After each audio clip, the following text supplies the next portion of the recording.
बिस्मिल्लाहिर्रहमानिर्रहीम। अस्सलाम वालेकुम स्टूडेंट्स, मैं उस्मान इकबाल और आज हम चैप्टर नंबर 1 की एक्सरसाइज सॉल्व करेंगे। वीडियो शुरू करने से पहले चैनल को सब्सक्राइब कर लें। चलिए एक्सरसाइज सॉल्व करते हैं। सबसे पहले हमारे पास MCQs हैं, मारूजी सवालात है। इसमें पहला सवाल है, according to kinetic theory the basic difference between solid, liquid and gas is due to. यहाँ पे पूछता है कि काइनेटिक थ्योरी के मुताबिक जो सॉलिड, लिक्विड और गैसेस के अंदर बुनियादी फ़र्क है वो क्या है।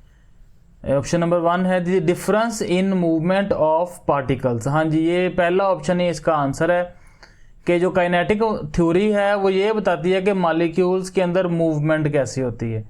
अगला सवाल देखते हैं, upon heating the rate of evaporation, कि गर्म करने से एवेपोरेशन क्या होती है, बढ़ती है या कम होती है। तो गर्म करने से एवेपोरेशन बढ़ती है, इसका ऑप्शन बी है, इंक्रीज। ठीक है, अगला MCQs है, the inner particle attractions are strongest in, कि किन के अंदर जो इंटर मालिक्यूलर फोर्सेस हैं, ज़र्रात के दरमियान या मालिक्यूल्स के दरमियान जो कशिश की कुव्वतें हैं वो ताकतवर हैं। तो इसमें हमारा ऑप्शन ए इसका आंसर है। सॉलिड्स के अंदर, ठोस के अंदर जो कशिश की कुव्वतें हैं वो सबसे ज़्यादा ताकतवर होती हैं। सवाल नंबर 4 देखते हैं, cooling the vapours of some gases change them directly into solid state, this phenomena is called, कि अगर हम वेपर्स को ठंडा करें तो वो डायरेक्टली सॉलिड के अंदर चले जाते हैं, ये कौन सा अमल है। हमें पता है कि जब वेपर्स को ठंडा किया जाता है तो वो लिक्विड में तब्दील होता है और उस रिएक्शन को हम कंडेंसेशन कहते हैं। लेकिन अगर गैस ठंडा करने पर डायरेक्टली सॉलिड के अंदर चला जाए, ठोस के अंदर चला जाए, तो उसको हम कहते हैं डिपोजिशन। ये हमने सब्लिमेशन के साथ पढ़ा था, सब्लिमेशन से उलट ये प्रोसेस होता है। MCQ नंबर 5 है, physical state in which particle possess the maximum energy, कौन सी फिजिकल स्टेट है जिसके अंदर पार्टिकल्स के पास मैक्सिमम एनर्जी होती है, वो होती है गैसियस स्टेट। ठीक है, सॉलिड के अंदर पार्टिकल के पास मिनिमम एनर्जी होती है क्योंकि वो पार्टिकल मूव ही नहीं कर पाते, लेकिन गैसियस स्टेट के अंदर पार्टिकल्स फ्रीली मूव करते हैं क्योंकि उनके पास एनर्जी ज़्यादा होती है। सवाल नंबर 6 है, how does the process of evaporation depends on the force of attraction present among the molecules of liquid, कि लिक्विड के मॉलिक्यूल्स के दरमियान जो कशिश की कुव्वतें मौजूद हैं उसका एवेपोरेशन के साथ क्या ताल्लुक है, क्या एवेपोरेशन का दारोमदार उन कुव्वतों के ऊपर कैसे है। जितनी मॉलिक्यूल्स के दरमियान कशिश की कुव्वतें मजबूत होंगी उतनी एवेपोरेशन कम होगी, और जितनी कशिश की कुव्वतें कम होंगी एवेपोरेशन उतनी ही ज़्यादा होगी। तो ऑप्शन ए है, it decreases with increasing strength of attraction, कि अगर कशिश की कुव्वतें बढ़ जाएं तो ये कम होती है। तो ऑप्शन ए इसका आंसर है। MCQ नंबर 7 है, which gas will diffuse at fastest rate, कौन सी गैस है जो सबसे तेज डिफ्यूज होगी। यहाँ पर हमारे पास है H2S, हाइड्रोजन सल्फाइड, क्योंकि इसका जो मोलेकुलर मास है वो सबसे कम होता है। ये जो हाइड्रोजन सल्फाइड का मॉलिक्यूल्स हैं ये बाकी तीनों गैसों से हल्के होते हैं।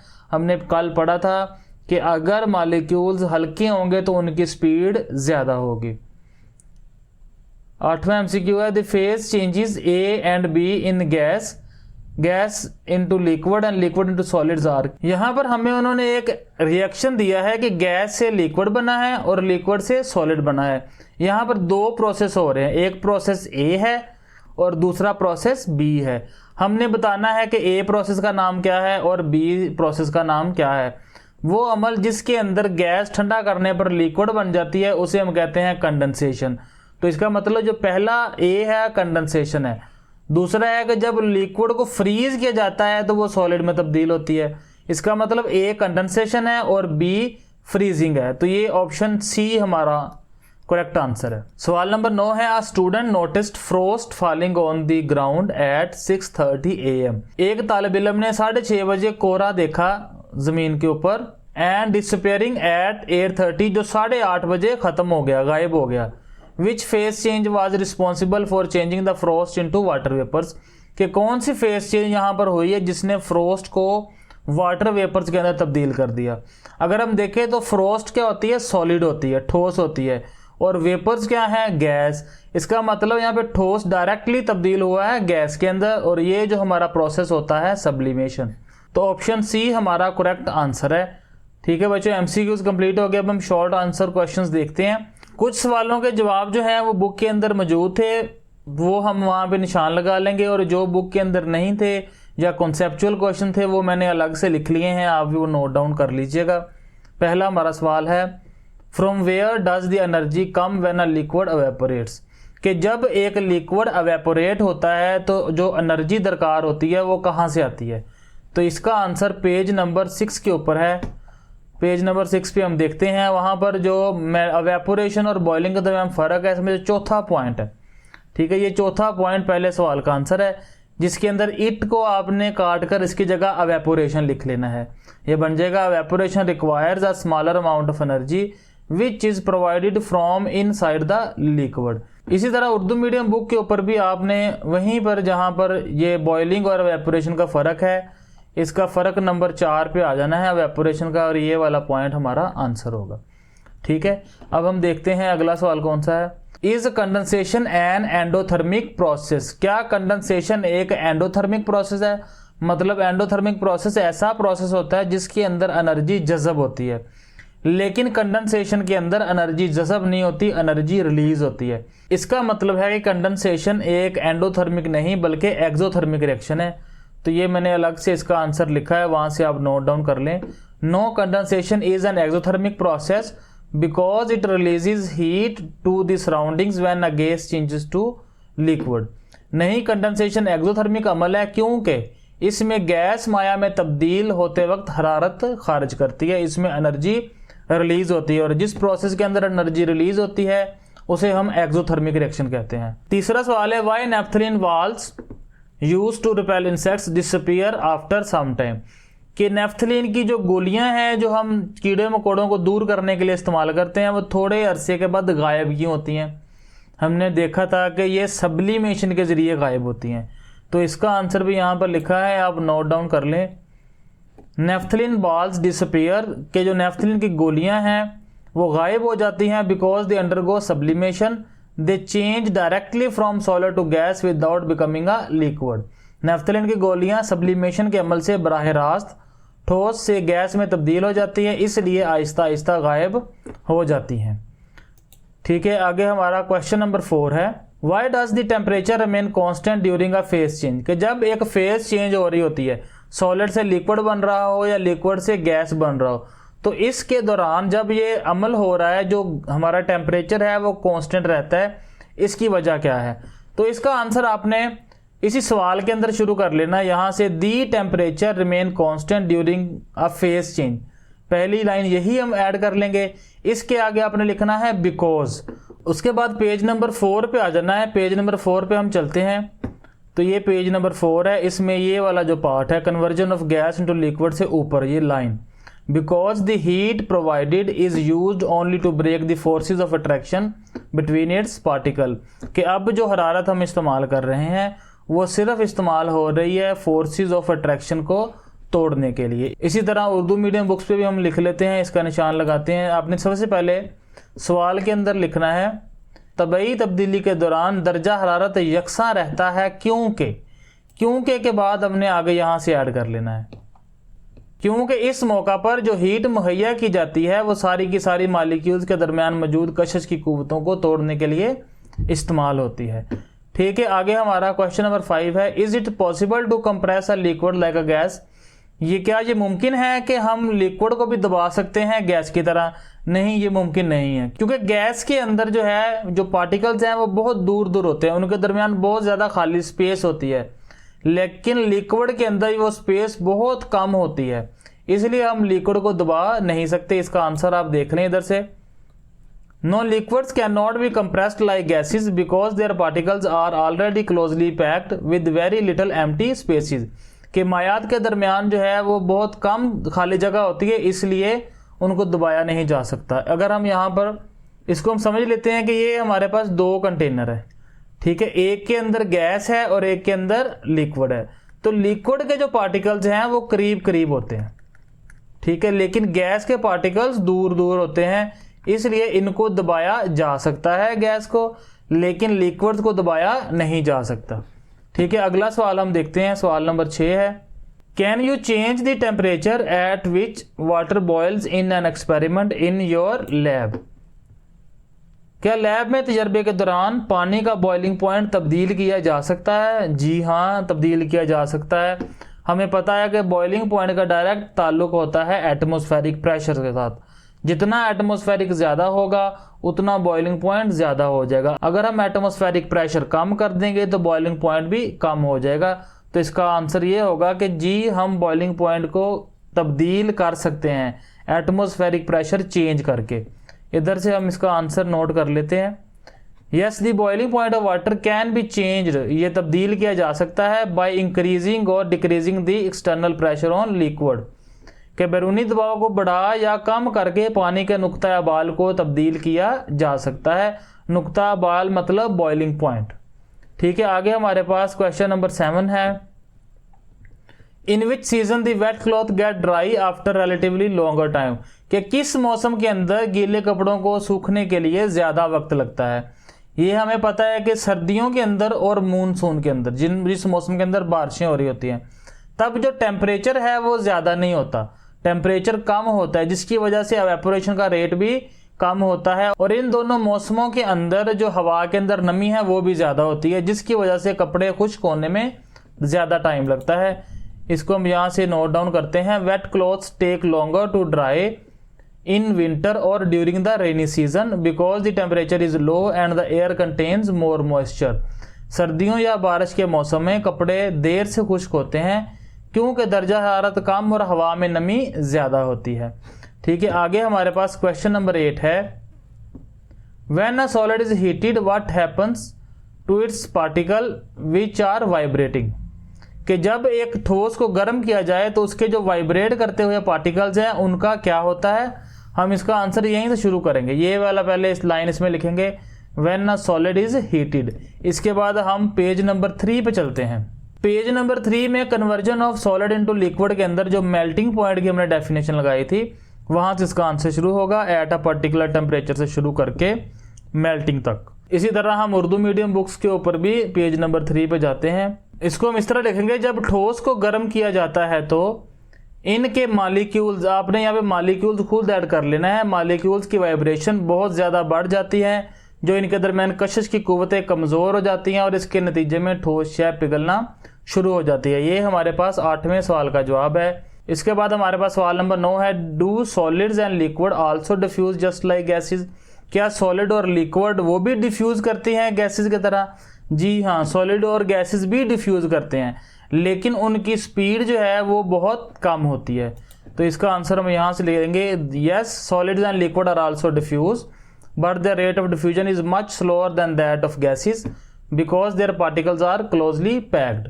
जी हाँ, ठोस और माया भी डिफ्यूज करते हैं, लेकिन इनकी रफ्तार गैसों के मुकाबले बहुत कम होती है क्योंकि इनके दरमियान ज़रात एक दूसरे के बहुत करीब होते हैं। हमारे पास लास्ट क्वेश्चन है। Why due is formed in early hours of morning, के सुबह के पहले घंटों के अंदर जो ड्यू है शबनम वो क्यों बनती है?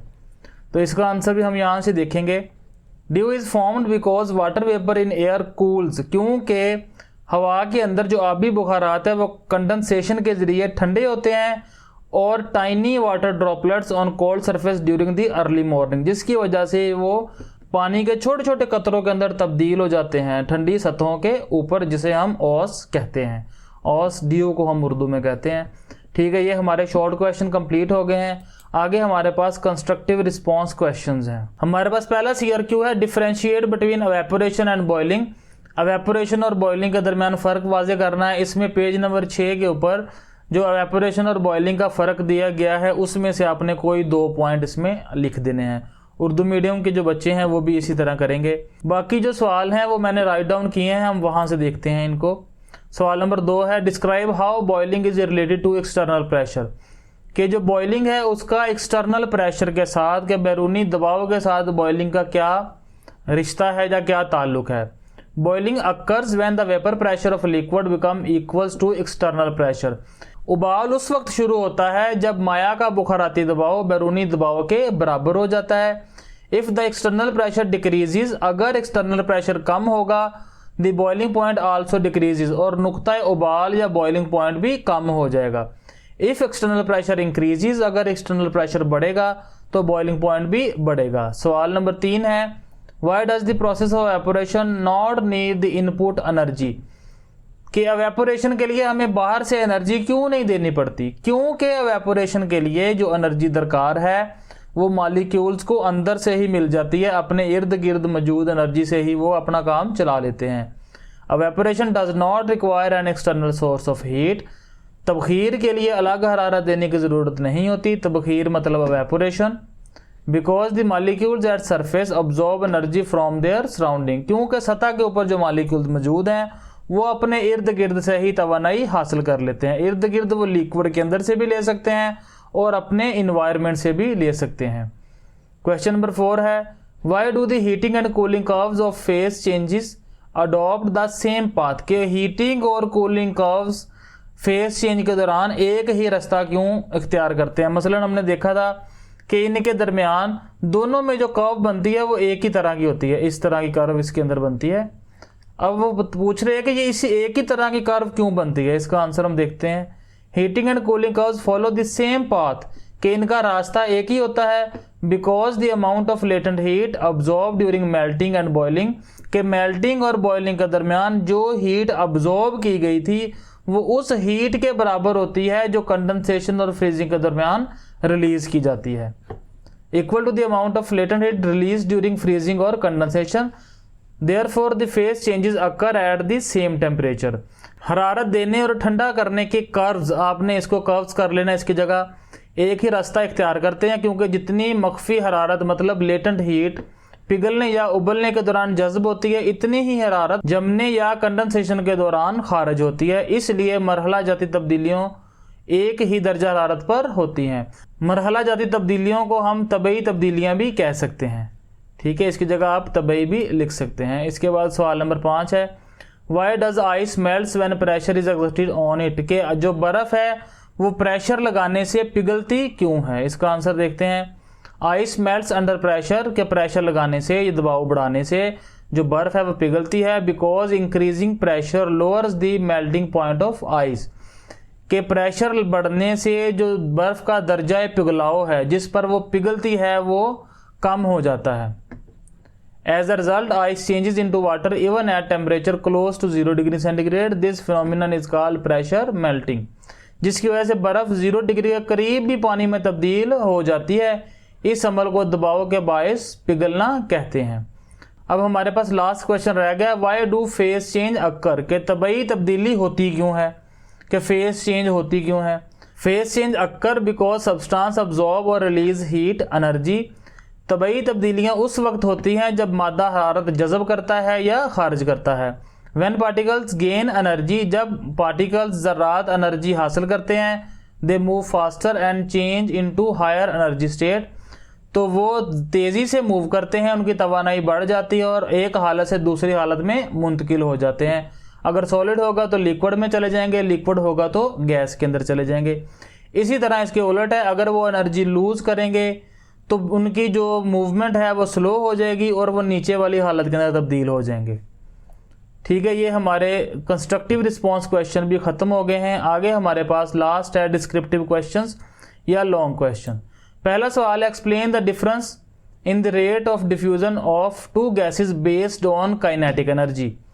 ठीक है, ये हम देखेंगे पेज नंबर 11 के ऊपर। हमने जो डिफ्यूजन वाला टॉपिक पढ़ा था इसमें उसका जो लास्ट पैरा है वो हमारा आंसर होगा। यहाँ पे पेज 11 द डिफरेंस से शुरू करके हमने यहाँ स्प्रेडिंग तक, ये हमारा लॉन्ग क्वेश्चन हो जाएगा। ठीक है, इसी तरह उर्दू मीडियम बुक्स पे भी हम देख लेते हैं, ये पेज 10 के ऊपर होगा। यहाँ से करेंगे मुख्तलिफ गैसों का मुख्तलिफ रफ्तार से फैलने या डिफ्यूज़ होने के अमल को काइनेटिक थ्योरी से वाजे किया जा सकता है, यहाँ से लेके ये पेज 11 के ऊपर पहली लाइन तक। ठीक है, ये हमारा पहला लॉन्ग क्वेश्चन हो गया। दूसरा है how does the process of sublimation helpful in printing and in uses of air freshener. तो पेज नंबर 8 के ऊपर जो एप्लीकेशन ऑफ सब्लिमेशन हैं, एप्लीकेशन ऑफ सब्लिमेशन, वो आपने पूरा टॉपिक लिख देना है जिसके अंदर एयर फ्रेशनर आ रहे हैं और सब्लिमेशन प्रिंटिंग आती है। इसी तरह उर्दू मीडियम बुक्स में पेज नंबर 7 के ऊपर जो टॉपिक है सब्लिमेशन के इस्तेमालात, वो आपने लिख देने हैं इसके अंदर। हमारा लास्ट क्वेश्चन है draw heating curves for physical changes water undergo with change in temperature. कि दर्जा हरारत चेंज होने पर पानी के अंदर जो तबई तब्दीलियां होती हैं उसमें हीटिंग और कूलिंग कर्व्स कैसे बनती हैं वो हमने बताना है। पेज नंबर 5 के ऊपर आएंगे। इसमें ये जो टॉपिक है क्विक चेक के बिल्कुल साथ यहाँ से फॉर वाटर यहाँ पे लिखा है, यहाँ से ये स्टार्ट होगा सवाल और ये अगले पेज के ऊपर जाएगा अवेपोरेशन एंड बॉइलिंग से पहले। लेकिन इसके अंदर हम एक कर्व भी बनाएंगे, ये वाली जो कर्व है ये आपने इसके अंदर लाजमी बनानी है। सारी कर्व सेम होगी लेकिन यहाँ पर बी पॉइंट पर हम 0 डिग्री सेंटीग्रेड लिख देंगे, इसी तरह डी पॉइंट पर हम 100 डिग्री सेंटीग्रेड लिखेंगे। इसी तरह जो उर्दू मीडियम बुक्स है उनके ऊपर पेज नंबर हमारा 4 होगा या 5 होगा, हम देख लेते हैं। पेज नंबर है 5। इसमें ये जो लास्ट पैरा है, ठीक है, अवेपोरेशन से पहले जो लास्ट पैरा है, अगर हम पानी का हीटिंग कर्व यहाँ से लेके टेम्परेचर मुस्तकिल रहता है ये लिखना है। इसके साथ साथ जो ये कर्व है ये भी बनानी है, ठीक है। ये सारी कर्व बिल्कुल इसी तरह बनानी है लेकिन यहाँ पर बी पॉइंट पर 0 डिग्री सेंटीग्रेड और डी पॉइंट पर 100 डिग्री सेंटीग्रेड लिखना है। ये था आज का लेक्चर और इसके साथ ही हमारा जो पहला चैप्टर था केमिस्ट्री का वो कंप्लीट हो चुका है।